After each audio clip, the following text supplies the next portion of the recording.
Nick Cannon has been brainwashed. Mr. Reagan. All right, here's the thing. I like Nick Cannon. I still do. Many of you heard what he said, and you probably think I'm crazy. But I still like him, despite the crazy nonsense he was spouting the other day. In case you haven't seen it, here is what Nick Cannon said. The Semitic people Are black people. are black people. So y'all get that clarity. We're gonna say that again. Now- The Semitic people are black people. So You can't be anti-Semitic when the Semitic when we are the Semitic people, when we are the same people that who they want to be. That's our birthright. That's our birthright. Because really what the Bible truly is just man's interpretation of his experience with his God. And stories and allegories. And those allegories and stories and things were stolen from who we are as a people. as a people.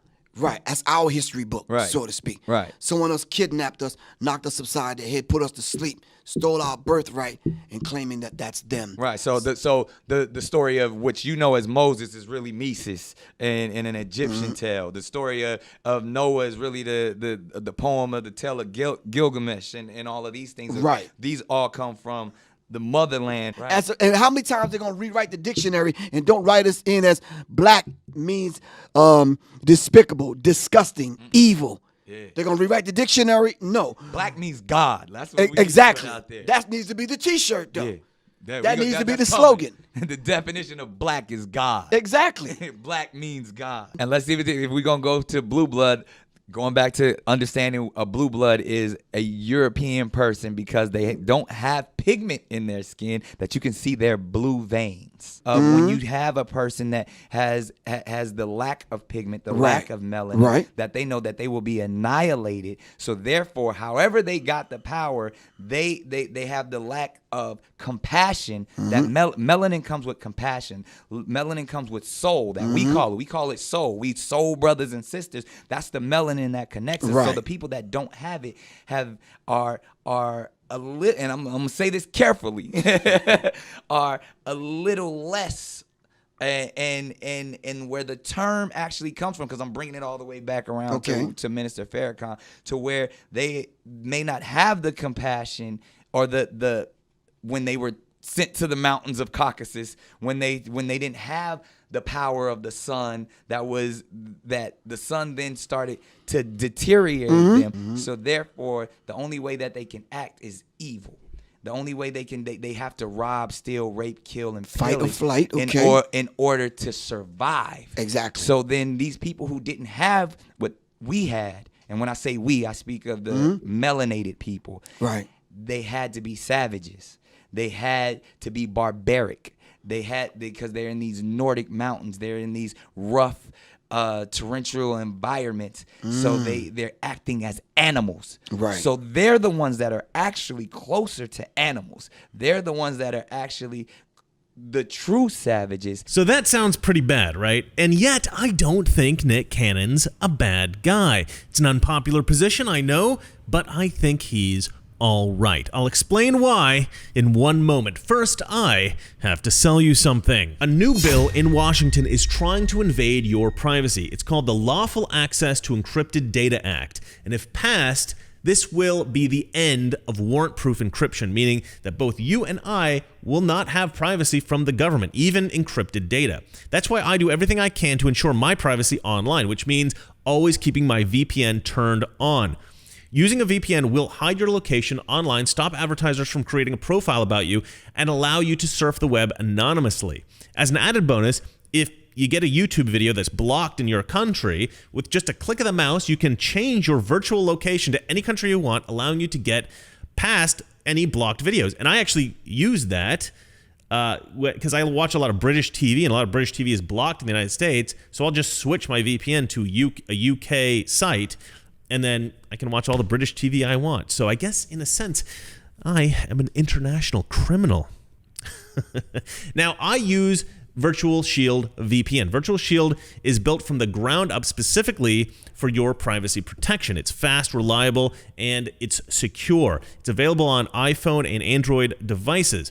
I partnered with Virtual Shield to exclusively give Mr. Reagan fans 50% off any VPN plan on virtualshield.com and all premium add-ons, including Protection Plus, residential access, and VIP performance plans on their website. Go to virtualshield.com/Mr. Reagan to start protecting yourself online today, or click the link in the description below. You really do need a VPN, folks. And these guys are great, and they've supported my channel for a long time. So if you've been thinking about getting a VPN, show them some love. I'm genuinely grateful that they've supported my channel for so long. So again, virtualshield.com/Mr. Reagan. Go check them out. So why do I still think Nick Cannon is a good guy? Now, if you remember, everybody used to think that Nick Cannon was a good guy back in the days of America's Got Talent.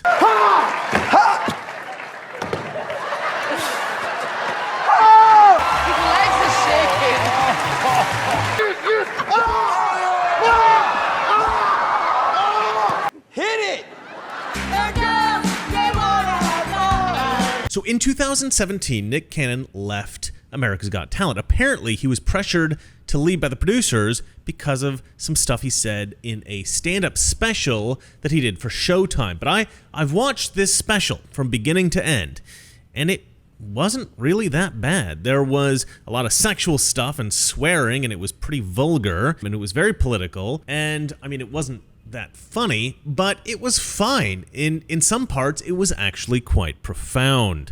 This is the purpose. There's only one race, and that's the human race, yo. Simple.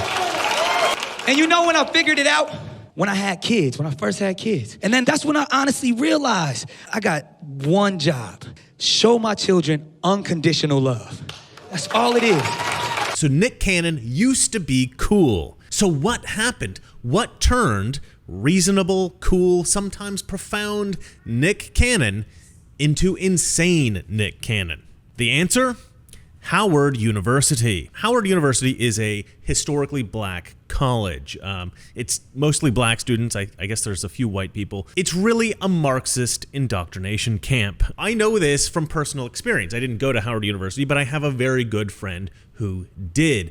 And truth is, I met him after he went to Howard, so obviously he was still capable of being friends with white people, but he has admitted to me that he is racist against white people. But he also said that he was not racist against white people before going to Howard. He said that his time at Howard University changed his perspective on America and on race, really. So what happened? So my friend grew up, normal kid, black kid. He had white friends, he had black friends, whatever.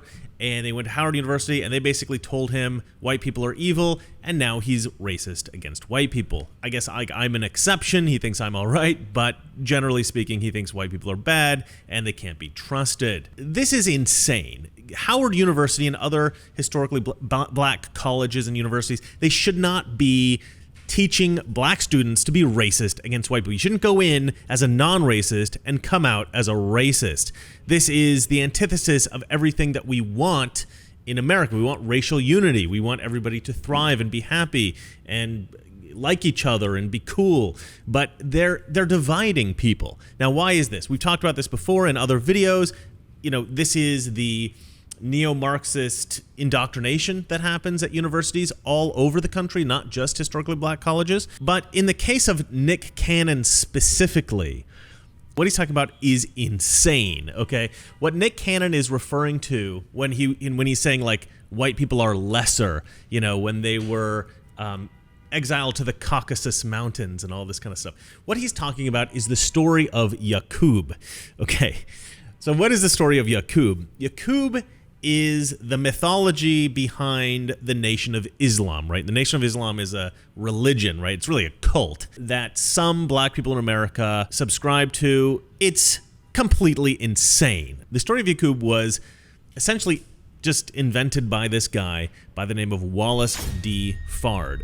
He eventually was known as Wallace Fard Muhammad, and he essentially invented the concept of the Nation of Islam. Some people think that this was basically just a con job to convince black Americans to pay him to become these Muslims, and it's not even, okay, by the way, Nation of Islam is really almost nothing to do with Islam as it's practiced like in the Middle East by traditional Muslims, okay?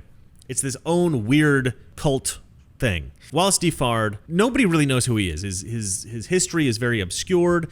And so what was the concept of this religion? The concept of this religion was that thousands of years ago, something like 6,000 some years ago, there was just black people in Africa, right? This is his concept. And one of the Africans was like this genius scientist, and his name was Yakub.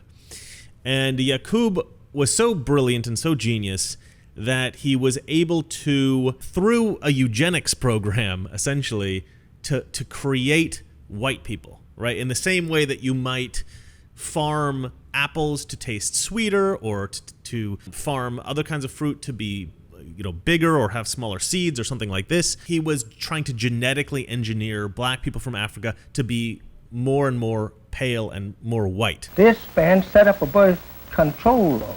He kept this going for 600 years. He killed the black baby and saved the brown one. Killed the brown one and saved the yellow one. He killed the yellow one, saved that until he run it into its last stage. And the last stage is white. And the black is the original. He's the father of them all. All these other races are derivatives of the black race. That's right. As the story goes, the Yakub story goes, the race of white people that Yakub was creating was pure evil, right? Oftentimes, they will call white people like the devil, right? Or Satan. They call us like Satan or the devil or demons. The characteristics of the white man is evil. He was made like that.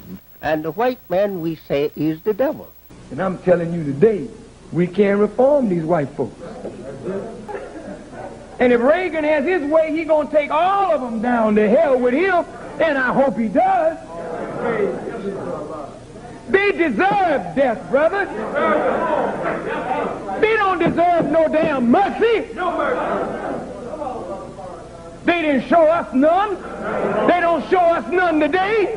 What the hell do we look like praying to God for them? Your damn tongue should be snapped out of your throat if you open your mouth to pray for these bastards that put us in this condition. We are enemies.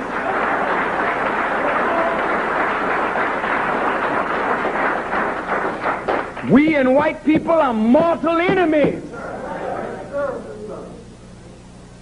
They were not made to be our friends. They were made to be our enemies, and they are that, and they can't be nothing but that. They are locked into that. There ain't no redemption for them.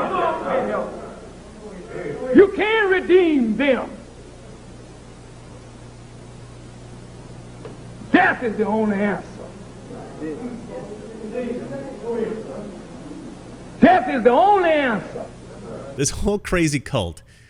I mean, it's hard to talk about this with a straight face. I actually can't believe people believe this, because this guy Wallace D. Fard, it wasn't like he was from like the 19th century, some romantic time that we can think of, like, oh, this is such a long time ago, we can't even really recognize the culture. This guy developed this ridiculous cult in the 1930s, and I'll get to that in a second, but let me continue with this story.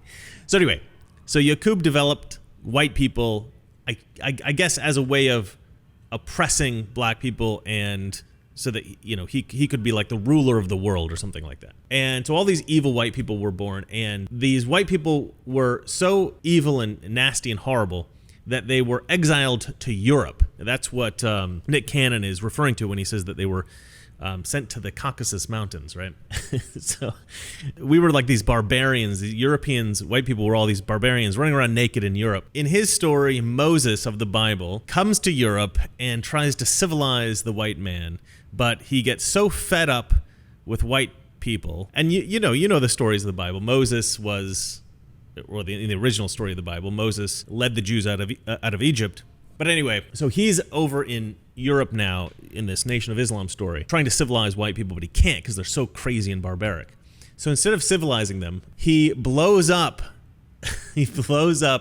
several hundred of them. I think it's like 300 of the most rowdy white men. He blows them up with dynamite, according to the story. This is what I was able to find in my research. Dynamite, which wasn't invented. Hold on, when was dynamite invented? Dynamite was invented in 1867, but according to the story of Wallace Fard Muhammad, it was used by Moses to blow up white people. It's ridiculous. Because white folks so crazy. They lie down with the dog, lie down with the sheep, lie down with the cow, lie down with the chicken. 2,000 years, this cracker is up in the cave, crawling around, him and the dogs together. That man didn't know how to cook food, didn't know how to bury his dead until Moses was sent to him to raise him up from that condition. Moses had a hard time teaching that savage. Moses had to sleep in a ring of fire to keep that savage from destroying him. Moses put a board in their back and stood them up. If you look at white people, they used to be very thick in here. No definition, just straight with a flat glutamus maximus. You know how flat they are back here? Moses had to straighten them crackers up. Black man all down by the Nile, living in luxury and silks. White folk up in the cave grunting. That's right. This man didn't have no language. He's up there in the cave grunting. That's right. Brother, tomorrow when you see white folks, don't tell them who they are. Look at them. Get up close and smell them.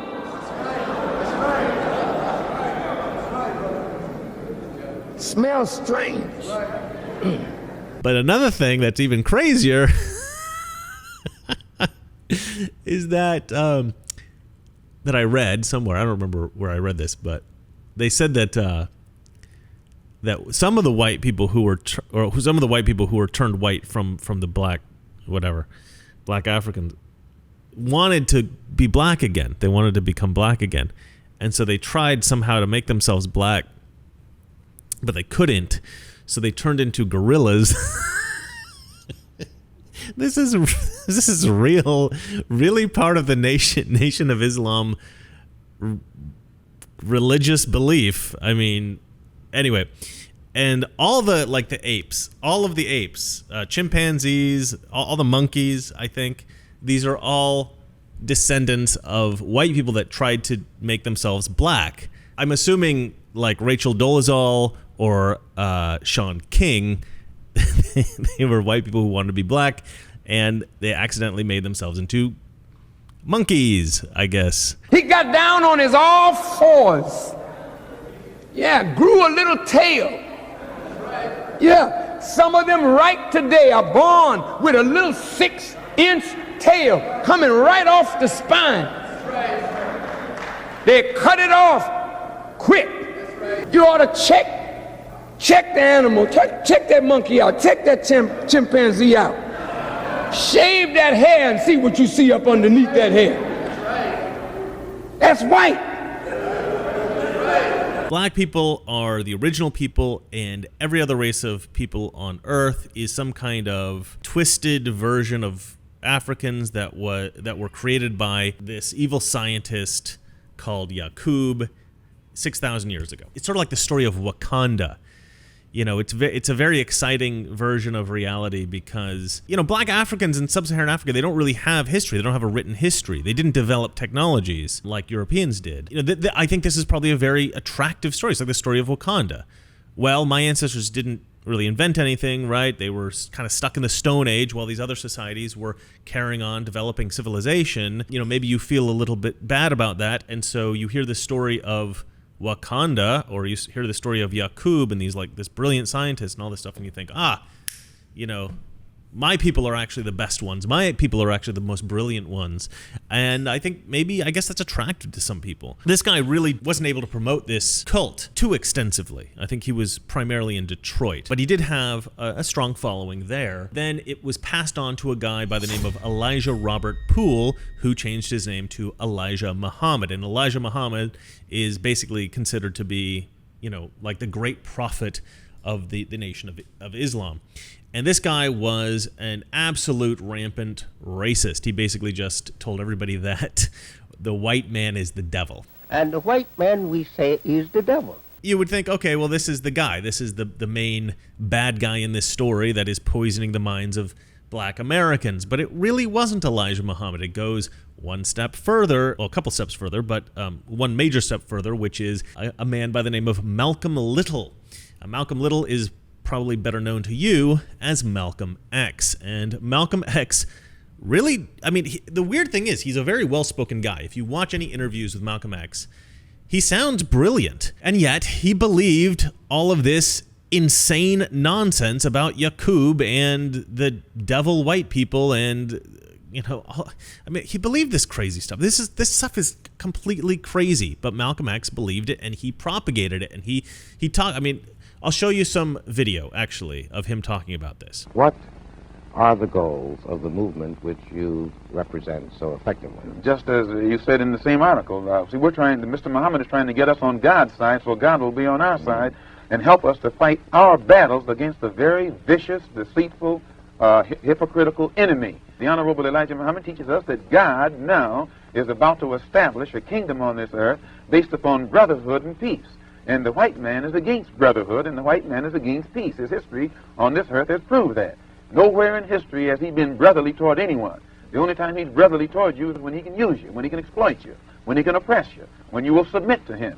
And since his own history makes him unqualified to be an inhabitant or a citizen in a kingdom of brotherhood, the Honorable Elijah Muhammad teaches us that God is about to eliminate that particular race from this earth. So since they are due for elimination, we don't want to be with them. We're not trying to integrate with that which we know has come to the end of its rope. We're trying to separate from it. You don't integrate with a sinking ship. You don't do anything to further your stay aboard a ship that you see is on its way down to the bottom of the ocean. Moses tried to separate his people from Pharaoh, and when he tried, the magicians tried to fool the people into staying with Pharaoh. And we look upon these other organizations that are trying to get Negroes to integrate with this doomed white man as nothing but modern-day magicians, and the Honorable Elijah Muhammad as the modern-day Moses who's trying to separate us from the modern-day Pharaoh. Complete separation is the only solution to the black and white problem in this country. This is so crazy. You think, how does anybody believe this?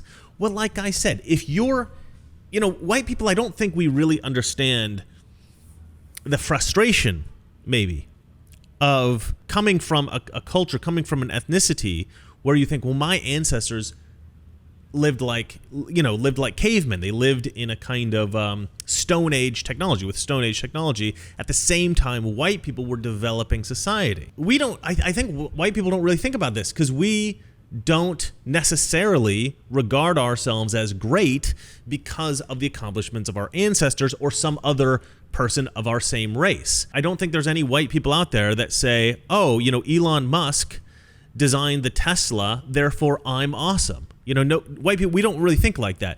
Black culture, it's a little bit different. You hear black people talk about, oh, this black person accomplished this great thing, and therefore it reflects positively on me. Okay, Barack Obama was president, therefore I feel somehow emboldened or empowered by that. So I don't know if that's really as true as it's made out to be sometimes, but I think possibly culturally black people value themselves a little bit more by the accomplishments of their group than white people. White people definitely do, like I definitely do not value myself in any way by the accomplishments of other white people. And maybe that has something to do with the fact that historically, white people have accomplished a lot, right? And historically, well, I don't like to push this point because it sounds like I am valuing black people based on their accomplishments up to the point that where they started to interact with Europeans, right? The reason I don't mind talking about that is because I don't care. I don't care that black people were stuck in the Stone Age at the same time that white people were in the Renaissance, right? That doesn't, to me, that does not dictate the value of any black person that I happen to meet. Right? My value is not dictated by the accomplishments of other white people hundreds of years ago. And neither are my shortcomings. And I don't think any black person's value is dictated by the accomplishments of their ancestors or people that looked like them thousands of years ago or hundreds of years ago. And certainly they're not defined by the shortcomings of those people either. It's a stupid idea. It's a stupid way to think about your own value, is in any way connected to your group. To me, that's a pointless way of thinking about yourself. You need to think about yourself as an individual. What is my value to the world? What are my shortcomings that I need to work on personally? That's how you should think about these things. And I think that's something that needs to be changed in Black America. Black Americans need to stop thinking about themselves as part of a group, stop assessing their value in that way, and just start thinking about themselves as individuals, their own value individually, their own shortcomings, what they need to work on personally. This perspective of, I need to think of my own value as associated with the group, and this other group is, accomplished a lot more, and therefore I'm going to believe these things, or I'm going to hate them for it, or whatever. I call this the racism of resentment. I developed a term, the racism of resentment, right? If there is a person who thinks my group is inferior, and I value myself to some degree based on my group, and I hate this other group for accomplishing more, then to me, they've got what is called an inferiority complex, right? They think that they are inferior, or that their group is inferior, or whatever, and therefore they hate the other group because their group is inferior. That to me is not only insane, not only pointless, but unbelievably destructive. It's destructive to you, it's destructive to your whole group, it's destructive to the other group, it's destructive to the whole of society. It's a terrible, terrible ideology, philosophy. Take responsibility for your own accomplishments, take responsibility for your own shortcomings, and work on those personally. I know I keep saying the same thing, but I think it's true. This is just how I think most people in civilized society think, and I think that it is how everyone must think in order to be successful in our world. Now, how does this tie in with Marxism? Well, Malcolm X was a self-avowed communist. He actually has a speech entitled "Democracy is Hypocrisy." Democracy is hypocrisy. Right. He was a communist. And to some degree, I think that the Nation of Islam was either infiltrated by a Marxist influence, or maybe it was Marxist from the beginning. I'm not sure, but Malcolm X was certainly a Marxist. Those two interests intersected. The interests of the Nation of Islam and the interests of the Marxists intersected at some point. And they drove opium out under Mao Zedong. Mao cleaned up China of drugs, and he killed all drug addicts who would not clean up, killed them all. You may say that's terrible, but there's no more drugs. That was the point. Nation of Islam was taken over by a man by the name of Louis Eugene Walcott. You will know him by the name Louis Farrakhan, right? And the only way, white folks, you can come out of this, because you cannot be reformed. You cannot reform a devil. All the prophets tried and failed. You have to kill the devil. What are you saying, Farrakhan?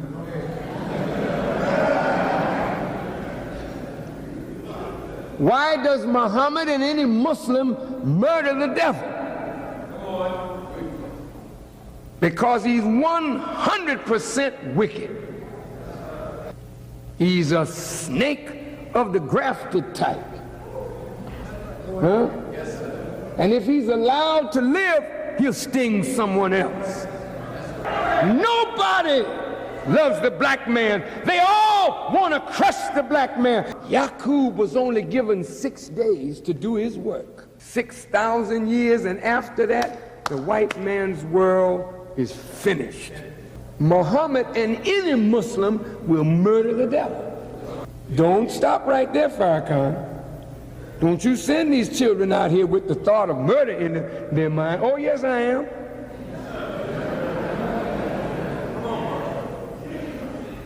It's putting to death time today.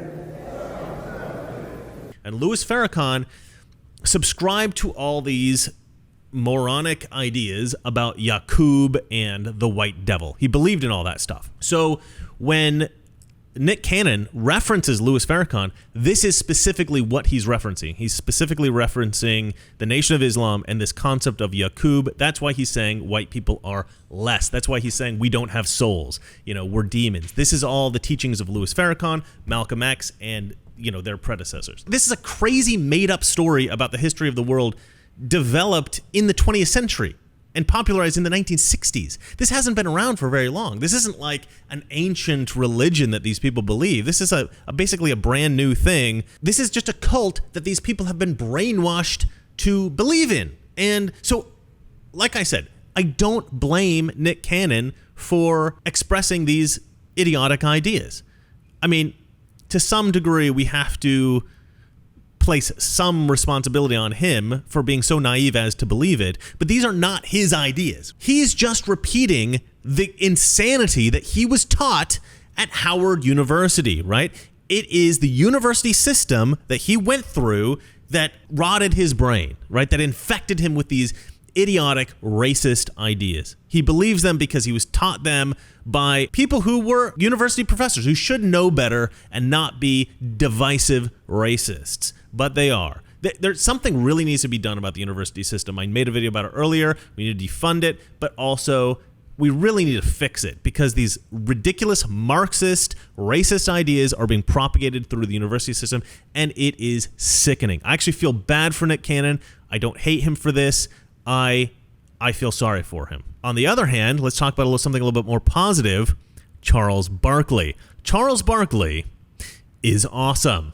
Listen, Deshaun Jackson, Steven Jackson, Nick Cannon, Ice Cube, man, what the hell are y'all doing?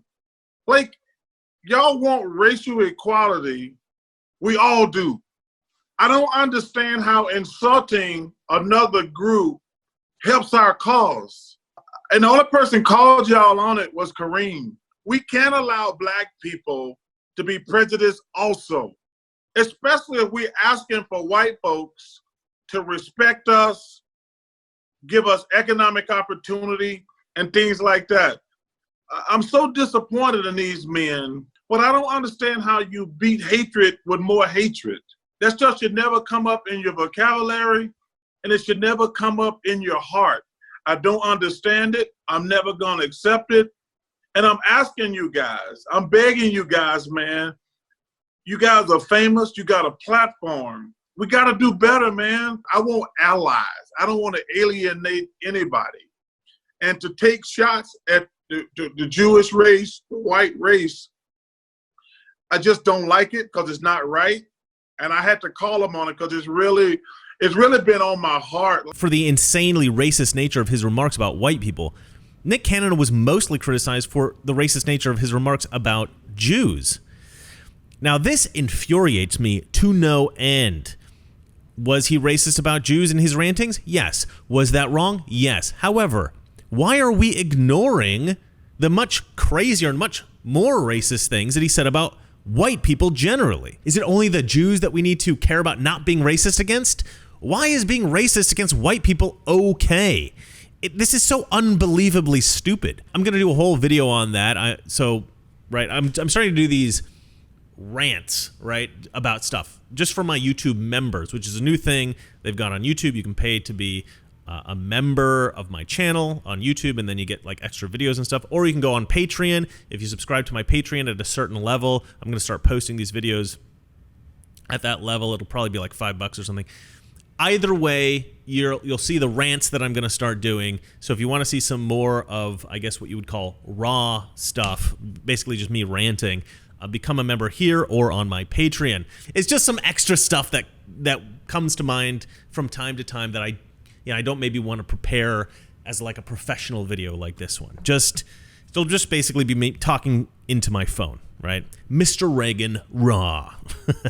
All right, so back to what we're talking about. So Nick Cannon did eventually apologize for his crazy rant, but I don't think that it was because he doesn't believe any of the stuff he said. I think it's because he was trying to salvage his career. All right, so this is the apology that Nick Cannon made. I hurt an entire community, and it pained me to my core. I thought it couldn't get any worse.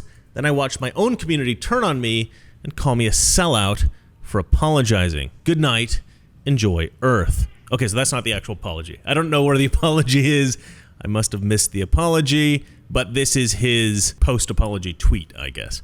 But the reason I bring this tweet up is because when I was reading through the comments of some of his fans after he apologized and then wrote this apology for apologizing, I guess. The way that these fans of his, I think almost all black people, responded about this is insane.